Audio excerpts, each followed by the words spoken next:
당신은 이런 적이 있나요? 누군가 괜찮아라고 말했는데 그 말이 전혀 괜찮게 들리지 않았던 적. 사람들이 모두 웃고 있는데 그 웃음 뒤에 숨은 불안이 먼저 느껴졌던 적. 가족 모임에서 아무도 말하지 않았지만 왠지 분위기가 차갑게 식어가는 걸 혼자 먼저 알아차린 적. 친구가 아무렇지 않은 척 말했지만 그 목소리 끝에 묻어있는 서운함이 너무 선명하게 느껴진 적. 그럴 때 사람들은 말합니다. 너는 너무 예민해.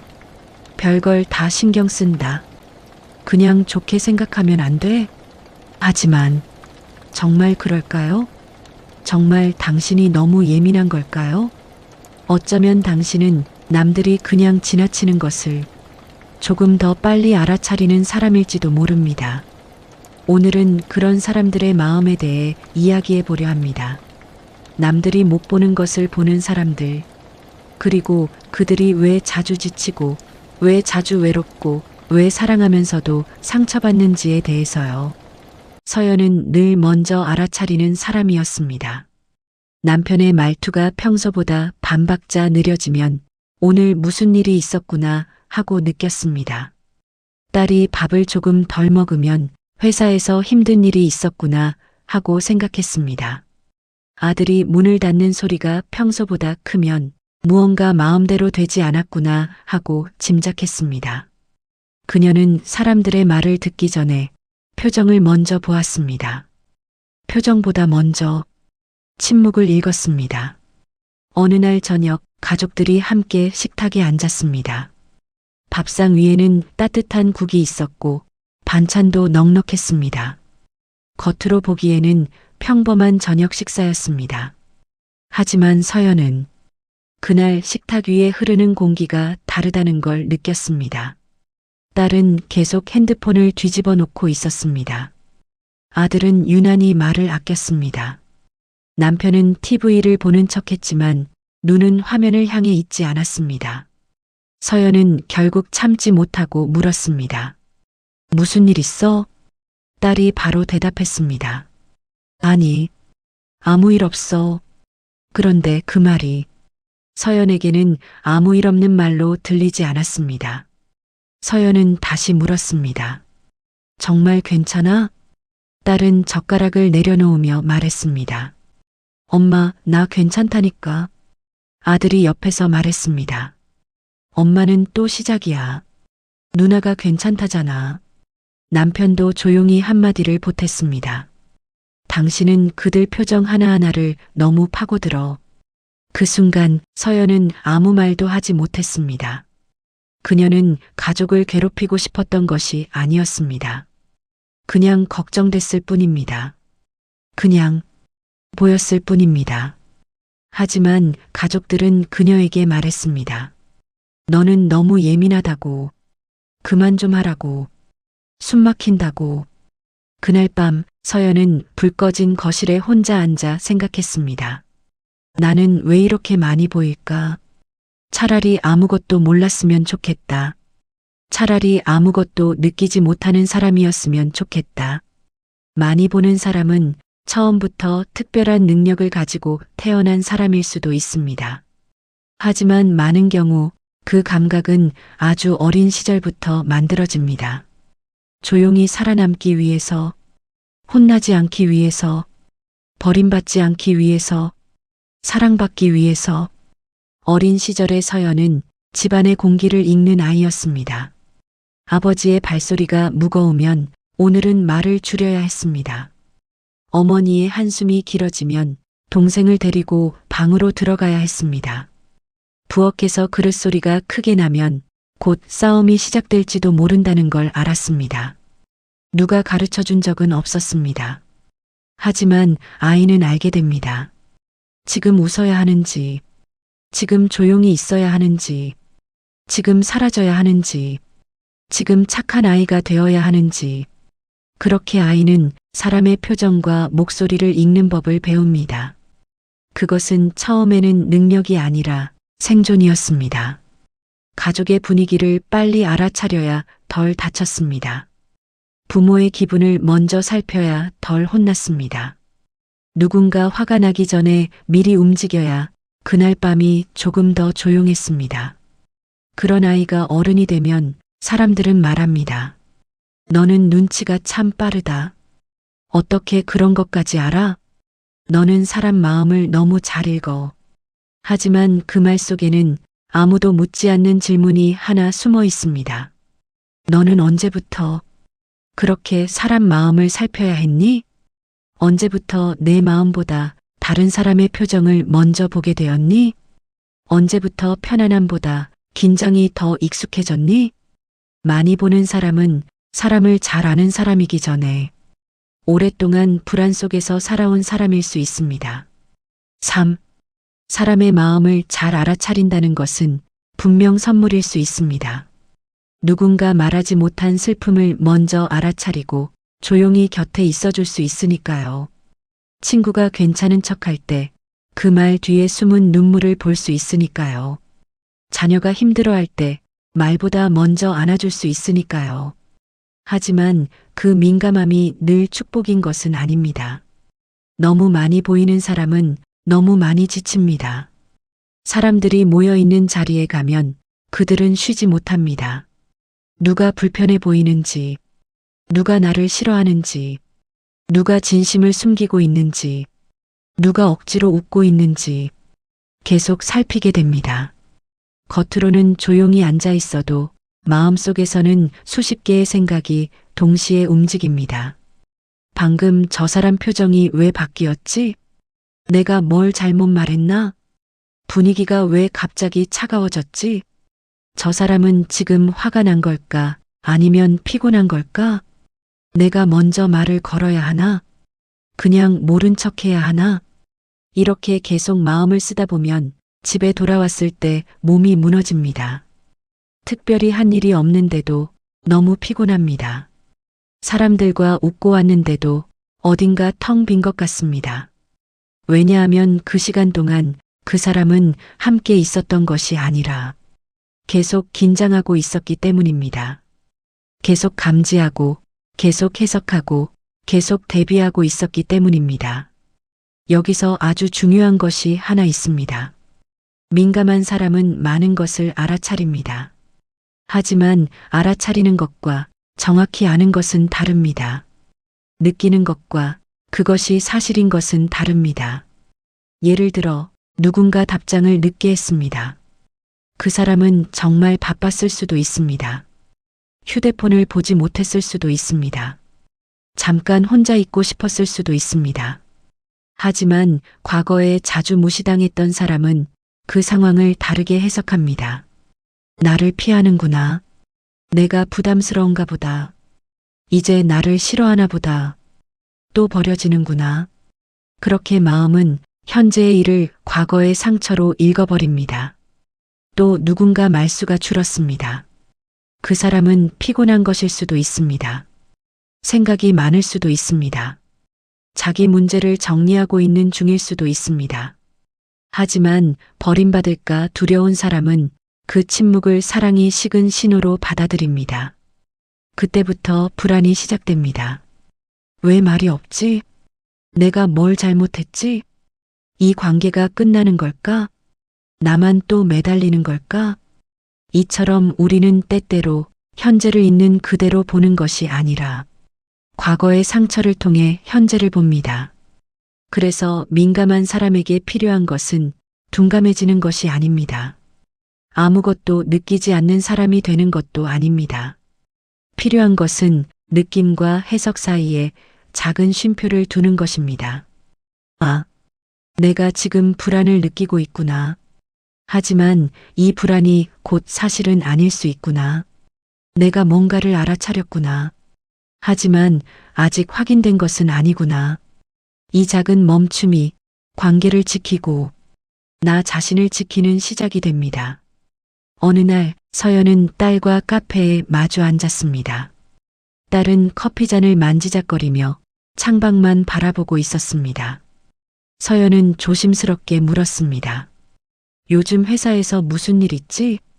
딸은 짧게 대답했습니다. 아니, 없어. 서연은 다시 말했습니다. 엄마한테는 보여. 너 요즘 힘들잖아. 딸은 한숨을 쉬었습니다. 그리고 조용히 말했습니다.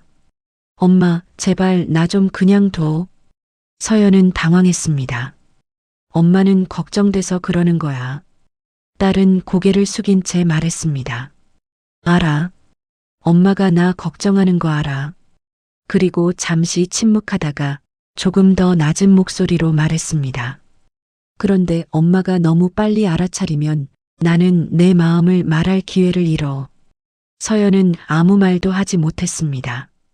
딸은 계속 말했습니다. 엄마가 틀렸다는 게 아니야. 엄마가 맞을 때도 많아. 그런데 엄마가 먼저 알아버리면 나는 위로받는 게 아니라 들킨 사람이 되는 기분이야.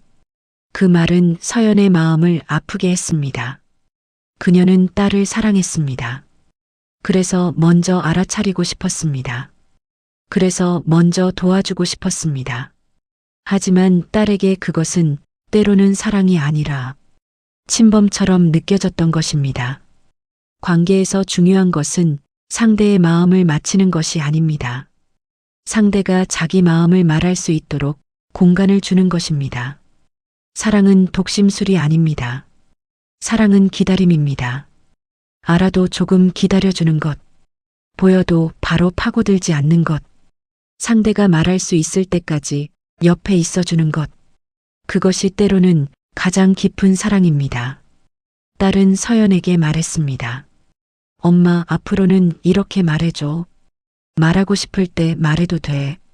엄마는 여기 있을게. 그 말이면 돼. 서연은 그날 처음 알았습니다. 내가 먼저 알아차리는 것보다 상대가 안전하게 말할 수 있게 해주는 것이 더 큰 사랑일 수 있다는 것을요. 너무 잘 보는 사람에게는 세 가지 고통이 있습니다. 첫 번째는 쉬지 못하는 고통입니다. 이들은 사람들 사이에 있으면 마음의 안테나가 자동으로 켜집니다.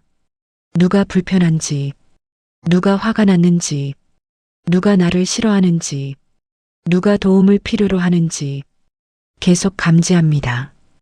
그래서 즐거운 자리에서도 완전히 편하지 않습니다. 웃고 있어도 마음 한쪽은 늘 긴장해 있습니다. 두 번째는 말하지 못하는 고통입니다. 보이는데 말할 수 없습니다. 말하면 예민하다고 합니다. 말하지 않으면 혼자 삼켜야 합니다. 친구가 상처받은 걸 알면서도 괜히 건드릴까봐 모른 척해야 할 때가 있습니다. 배우자가 뭔가 숨기는 것 같지만 증거가 없어 침묵해야 할 때가 있습니다.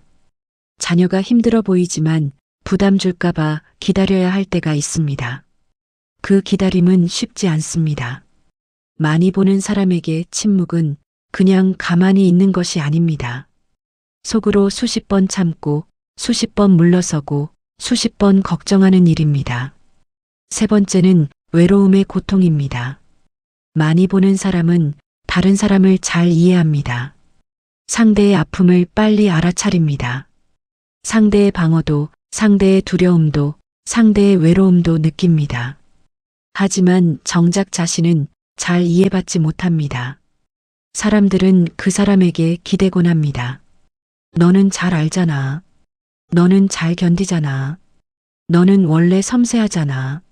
하지만 아무리 섬세한 사람도 계속 타인의 감정만 담고 있으면 무너집니다. 많이 보는 사람도 누군가에게 보이고 싶습니다. 늘 알아차리는 사람이 아니라 한 번쯤은 알아차림을 받는 사람이 되고 싶습니다. 늘 챙기는 사람이 아니라 한 번쯤은 조용히 챙김받는 사람이 되고 싶습니다. 그래서 그들은 마음속으로 묻습니다. 나는 이렇게 사람들을 많이 이해하는데 왜 사람들은 내 마음은 이렇게 모를까? 7. 그렇다면 많이 보는 사람은 어떻게 살아야 할까요? 그 감각을 없애야 할까요? 아무것도 느끼지 않는 사람이 되어야 할까요? 아닙니다. 민감함은 버려야 할 문제가 아닙니다. 다만 다루는 법을 배워야 하는 감각입니다. 첫 번째 연습은 사실과 느낌을 구분하는 것입니다. 예를 들어, 저 사람이 나를 싫어한다라고 단정하기 전에 이렇게 바꿔 말해보는 겁니다. 저 사람이 오늘 나와 눈을 덜 마주쳤다. 이것은 사실에 가깝습니다. 하지만 나를 싫어한다는 것은 해석입니다. 또 이렇게 말할 수도 있습니다. 딸이 나를 피한다. 그런데 이것을 조금 더 사실에 가깝게 바꾸면 딸이 오늘 대답을 짧게 했다. 이렇게 됩니다.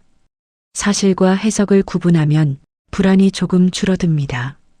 두 번째 연습은 해석을 하나만 붙잡지 않는 것입니다. 상대가 답장을 늦게 했을 때 첫 번째 해석은 이것일 수 있습니다. 나를 싫어하나? 하지만 두 번째 해석도 가능합니다. 바쁜가? 세 번째 해석도 가능합니다. 지금 여유가 없나? 네 번째 해석도 가능합니다. 무슨 일이 있나? 이렇게 해석을 여러 개로 넓히면 마음이 한 가지 두려움에 갇히지 않습니다. 세 번째 연습은 확인하되 추궁하지 않는 것입니다. 너 왜 그래? 이 말은 상대를 방어하게 만듭니다. 대신 이렇게 말할 수 있습니다. 오늘 좀 지쳐 보여. 말하고 싶으면 들어줄게. 또 이렇게 말할 수 있습니다. 내가 괜히 걱정하는 걸 수도 있는데 혹시 요즘 마음이 복잡해? 이 말에는 공간이 있습니다. 상대가 말할 수도 있고 말하지 않을 수도 있는 공간. 그 공간이 있어야 관계는 안전해집니다. 많이 보는 사람들은 자주 착각합니다. 내가 알아차렸으니 내가 해결해야 한다고 생각합니다.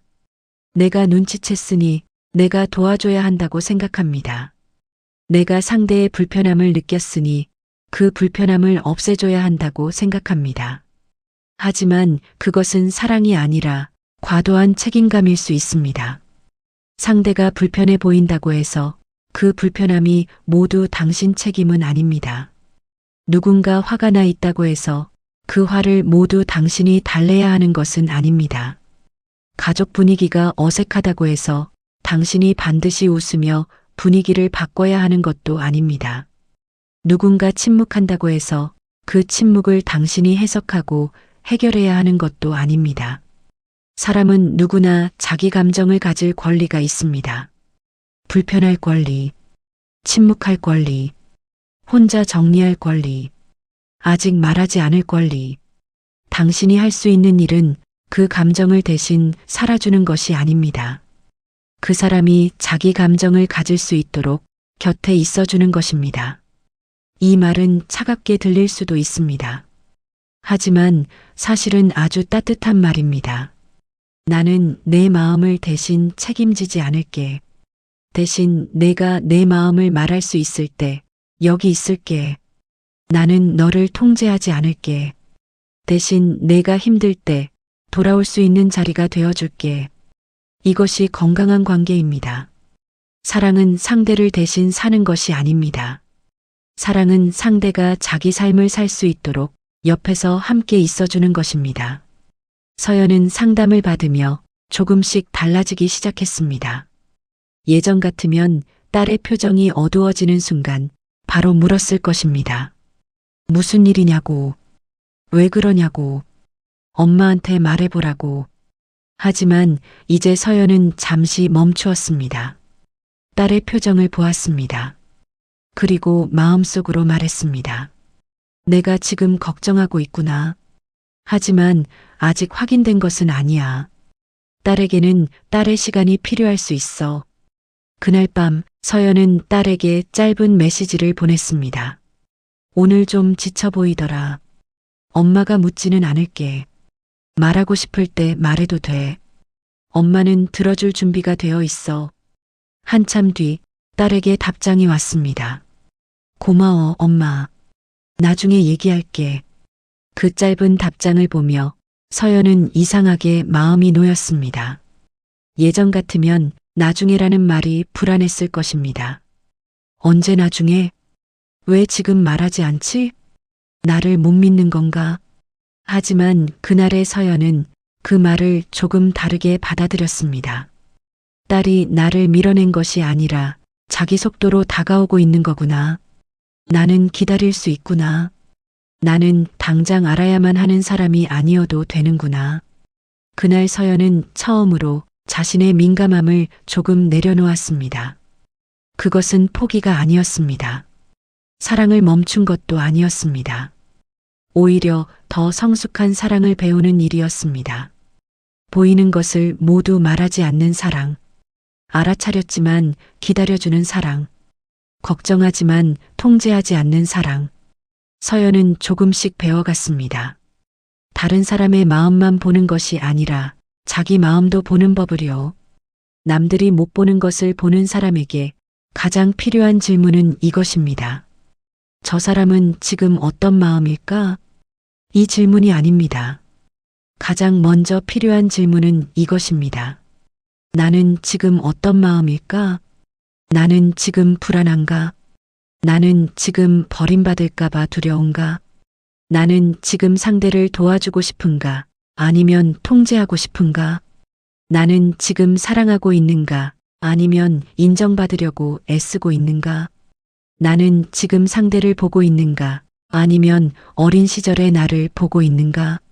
많이 보는 사람일수록 자기 자신을 더 자주 놓칩니다.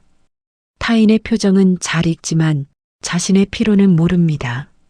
타인의 상처는 빨리 느끼지만 자신의 외로움은 늦게 알아차립니다. 타인의 말투에는 예민하지만 자기 몸이 보내는 신호에는 둔감합니다. 그래서 이제는 방향을 바꿔야 합니다. 밖을 향해 있던 시선을 잠시 안으로 돌려야 합니다. 오늘 나는 많이 긴장했구나. 오늘 나는 누군가에게 거절당할까봐 무서웠구나. 오늘 나는 괜찮은 척했지만 사실은 서운했구나. 오늘 나는 너무 많이 애썼구나. 이렇게 나를 알아차리는 것이 진짜 회복의 시작입니다. 남을 잘 보는 사람은 많습니다. 하지만 자신을 따뜻하게 보는 사람은 생각보다 많지 않습니다. 당신에게 필요한 것은 더 예민해지는 것이 아닙니다. 더 완벽하게 읽는 것도 아닙니다. 이제는 자기 자신에게도 다정해지는 것입니다. 남들이 못 보는 것을 보는 당신에게 이 말을 꼭 전하고 싶습니다. 당신은 이상한 사람이 아닙니다. 당신은 너무 예민해서 문제가 있는 사람이 아닙니다. 어쩌면 당신은 오랫동안 관계 안에서 살아남기 위해 너무 많은 것을 알아차려야 했던 사람일 수 있습니다. 누군가의 기분을 빨리 읽어야 안전했던 사람, 분위기를 먼저 살펴야 덜 다쳤던 사람, 사랑받기 위해 착하고 눈치 빠른 사람이 되어야 했던 사람. 그래서 지금도 당신의 마음은 사람들 사이에 들어가면 자동으로 바빠지는지 모릅니다. 하지만 이제는 조금 달라도 괜찮습니다. 모든 표정을 해석하지 않아도 됩니다. 모든 침묵을 책임지지 않아도 됩니다. 모든 차가운 분위기를 당신이 녹여야 하는 것은 아닙니다. 누군가 불편해 보여도 그 불편함이 꼭 당신 때문은 아닙니다. 누군가 말이 없어도 그 침묵이 꼭 당신을 향한 것은 아닙니다. 누군가 멀어진 것처럼 느껴져도 그것이 곧 버림받는다는 뜻은 아닙니다. 당신은 느낄 수 있습니다. 하지만 느낀 것이 전부는 아닐 수 있습니다. 당신은 알아차릴 수 있습니다. 하지만 알아차린 것을 모두 말해야 하는 것은 아닙니다. 당신은 사랑할 수 있습니다. 하지만 상대의 마음까지 대신 살아줄 수는 없습니다. 많이 보는 사람일수록 자기 자신을 더 따뜻하게 봐야 합니다. 왜냐하면 그동안 당신은 너무 오래 밖을 보며 살아왔기 때문입니다. 이제는 당신 안의 작은 목소리도 들어야 합니다. 나도 힘들었어. 나도 누가 알아주면 좋겠어. 나도 기대고 싶어. 나도 아무것도 안 해도 사랑받고 싶어. 그 마음을 외면하지 마세요. 그 마음은 약한 것이 아닙니다. 그 마음은 당신이 아직 살아있고 아직 사랑을 포기하지 않았다는 증거입니다. 오늘 이 이야기가 늘 남들보다 먼저 알아차리고 남들보다 오래 걱정하고 남들보다 깊이 상처받았던 누군가에게 닿았으면 좋겠습니다. 당신은 너무 예민한 사람이 아닙니다. 다만 너무 오래 혼자 긴장해온 사람일 수 있습니다. 당신은 사람들의 마음을 읽느라 정작 자기 마음을 놓쳐왔을지 모릅니다. 이제는 세상을 덜 보는 연습보다 나를 더 보살피는 연습이 필요합니다. 누군가의 표정을 읽기 전에 내 숨이 편안한지 먼저 느껴보세요. 누군가의 침묵을 해석하기 전에 내 마음이 지금 불안한지 먼저 물어보세요. 누군가를 구하려 하기 전에 내가 지금 쉬어야 하는 건 아닌지 돌아보세요. 당신은 모든 사람의 감정을 책임지기 위해 태어난 사람이 아닙니다. 당신도 사랑받기 위해 태어난 사람입니다. 당신도 이해받기 위해 태어난 사람입니다. 당신도 누군가에게 있는 그대로 기대어도 되는 사람입니다. 남들이 못 보는 것을 보는 당신에게 이제는 당신 마음도 누군가에게 보여줘도 괜찮습니다. 그리고 무엇보다 당신 자신이 먼저 봐주어도 괜찮습니다. 많이 보는 사람일수록 자기 자신을 더 따뜻하게 봐야 합니다. 오늘도 당신의 마음이 조금은 편안해지기를 바랍니다. 여기는 열어보는 관계 심리입니다. 당신의 마음을 함께 읽어드립니다. 오늘 이야기가 마음에 남았다면 댓글을 남겨주세요. 당신의 한 문장이 비슷한 마음을 가진 누군가에게 위로가 될 수 있습니다. 또한 구독과 좋아요는 이 채널이 더 많은 마음을 만나는데 큰 힘이 됩니다.